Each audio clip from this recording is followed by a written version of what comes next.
বিয়ে যে কত মজা গো, শুধু খাউন আর খাউন। তো আজকে একটি বউ ভাতের ব্লগ নিয়ে আপনাদের সামনে চলে আসলাম। তো সম্মানিত ভিউয়ার্স, দেশ ও দেশের বাইরে থেকে যে যেখান থেকে এই মুহূর্তে আমার বউ ভাতের ব্লগটি দেখতেছেন, সবাইকে অসংখ্য ধন্যবাদ জানাই। তো আমরা এই মুহূর্তে আছি কুলাঘাট বাজারে।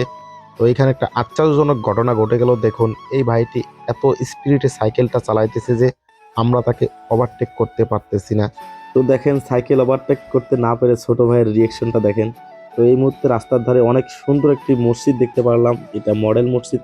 আসলে মসজিদগুলো অনেক সুন্দর লাগে দেখতে। আমার পেছনে রয়েছেন আমার আরো চারজন ভাইরা ভাই। মেন রাস্তার ধারে এত সুন্দর একটি চমৎকার দৃশ্য দেখে আসলেই ভালো লাগছিল। তো আমরা ফাইনালি লালমনিরহাটে পৌঁছে গেলাম। তো লালমনিরহাটে পৌঁছে আমাদের কিছু কাজ হলো। আমরা এখান থেকে কিছু মিষ্টি কিনবো। তো সামনেই মিষ্টির দোকান রয়েছে, আমরা সেখান থেকে কিছু মিষ্টি কিনে নিলাম। তো মিষ্টি কিনে নেওয়া শেষ করে আমরা আবারও রওনা দিলাম। তো আমরা এখন যাইতেছি পান সুপারি কেনার জন্য, কারণ আমাদের গ্রামে কিন্তু এটা নিয়ম যে আমরা যখন আত্মীয়র বাড়ি যাই তখন পান সুপারি নিয়ে যাই, মিষ্টির সঙ্গে পান সুপারি। তো আমরা সেই পান সুপারির দোকানে পৌঁছে গেলাম। তো এই দোকানে পানটা নিতে চাইছিলাম, আসলে পান সুপারি ভালো না। তো সামনের দোকানে আমরা চলে গেলাম। এই যে বড় ভাই পান সুপারি নিতেছে, আমি কিন্তু অটোতে বসে শুধু ভিডিও করতেছি। যাই হোক, আসলে সাজিয়ে গুছিয়ে সেরকম কথা বলতে পারি না। তো ভুল ত্রুটি হলে ক্ষমা দৃষ্টিতে দেখবেন। আর ব্লগ ভিডিও তেমনটা করা হয় না, মাঝে মধ্যে করা হয়। এটা হলো সাকোয়া বাজার। এটাকে সাকোয়া ব্রিজ বলে, এই ছোট্ট ব্রিজটাকে সাকোয়া ব্রিজ বলে। তো সামনে রয়েছে সাকোয়া বাজার। তো সাকোয়া বাজার থেকে অল্প একটু নেমে কিন্তু আমাদের সেই কাঙ্ক্ষিত বিয়ে বাড়ি।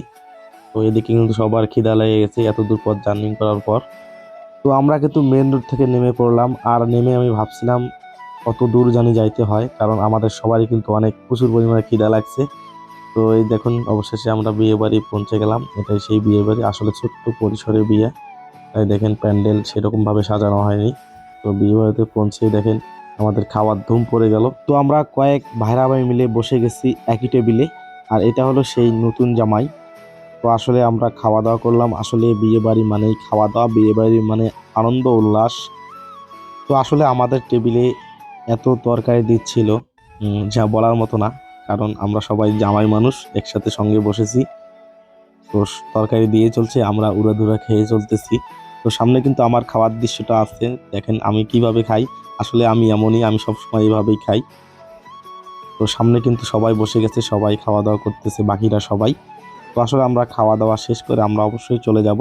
সেই সাথে আপনাদের অসংখ্য ধন্যবাদ জানাই পুরো ব্লগটি দেখার জন্য।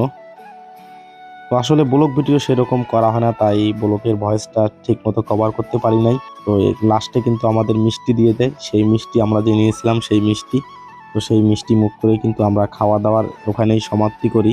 তো খাওয়া দাওয়া শেষে দেখুন কি পরিস্থিতি, কথায় আছে না, পেট শান্তি চো জগৎ শান্তি। তো সবাই ভালো থাকবেন, সুস্থ থাকবেন। আল্লাহ হাফেজ, দেখা হচ্ছে পরবর্তী কোনো নতুন ব্লগ নিয়ে।